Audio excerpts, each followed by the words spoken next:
Kelainan seringkali tersembunyi, bukan pada suara yang aneh,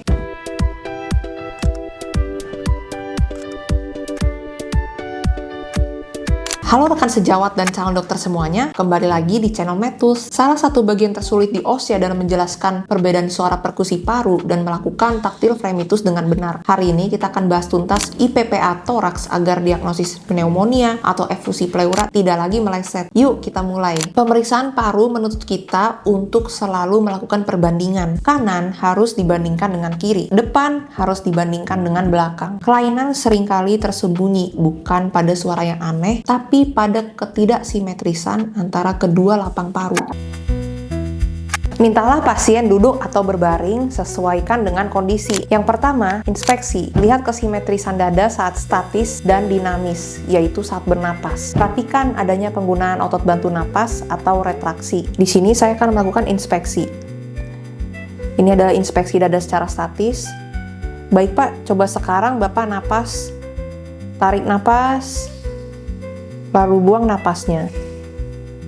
Ini adalah kondisi secara dinamis. Selanjutnya adalah palpasi. Ada beberapa poin penting untuk dilihat. Yang pertama, ekspansi dada. Letakkan kedua telapak tangan di punggung atau di dada pasien, ibu jari bertemu di tengah. Minta pasien untuk napas dalam, lihat apakah kedua ibu jari menjauh secara simetris. Poin selanjutnya yaitu taktil fremitus. Letakkan telapak tangan bisa di bagian ulnar, di bagian dada pasien. Minta pasien mengucap 77 atau 99, bandingkan getarannya. Baik Pak, silahkan untuk bernapas, tarik napas, buang napas. Tarik napas lagi, buang napas lagi Pak. Lihat ibu jari bertemu di tengah.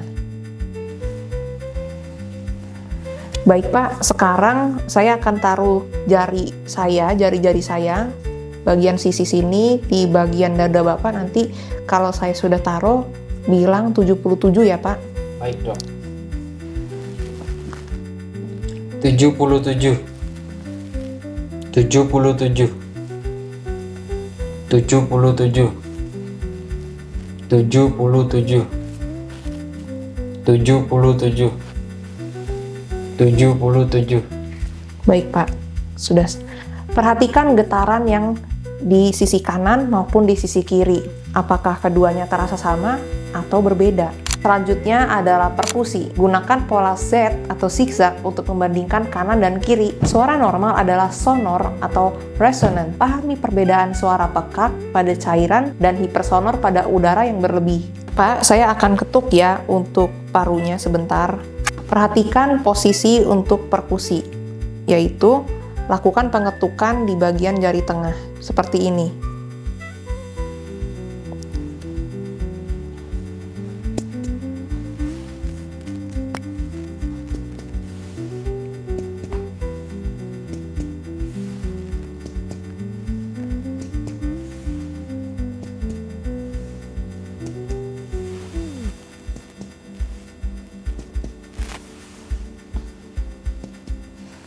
Yang terakhir, jangan lupakan auskultasi. Gunakan pola yang sama dengan perkusi. Dengarkan satu siklus napas penuh di setiap titik. Identifikasi suara napas dasar, vesikuler, bronkofesikuler, dan suara tambahan, yaitu ronki atau wheezing. Oke Pak, sekarang tarik napas, buang napas.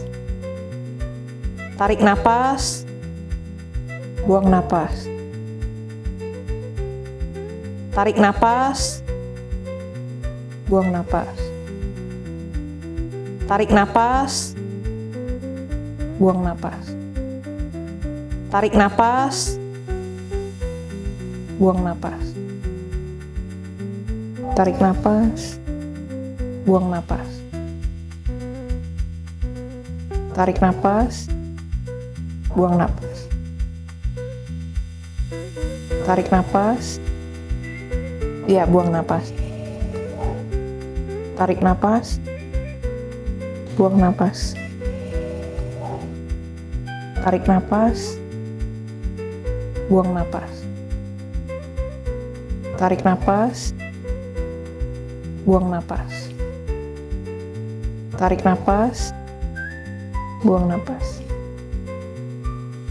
Oke, baik Pak. Pemeriksaannya sudah selesai ya, Pak? Ada tips and tricks buat kalian semua untuk teknik palpasi paru, yaitu taktil fremitus. Ingat, taktil fremitus akan meningkat pada jaringan paru yang padat seperti pneumonia dan akan menurun jika ada penghalang antara paru dan dinding dada, contohnya efusi pleura atau pneumotoraks. 3 kesalahan yang harus dihindari. Yang pertama, melewatkan area aksila. Jangan hanya periksa bagian depan dan belakang, area samping aksila seringkali menjadi tempat persembunyian kelainan. Yang kedua, perkusi di atas tulang. Pastikan perkusi dilakukan di sela iga atau interkostal, bukan di atas scapula atau di atas kosta. Yang ketiga, auskultasi yang terlalu cepat. Tunggu pasien menyelesaikan satu siklus inspirasi dan ekspirasi sebelum pindah ke titik berikutnya. Sekian pembelajaran IPPA Toraks. Jangan lupa like, subscribe channel Med Tools jika dirasa pembelajaran hari ini bermanfaat. Prepare a doctor.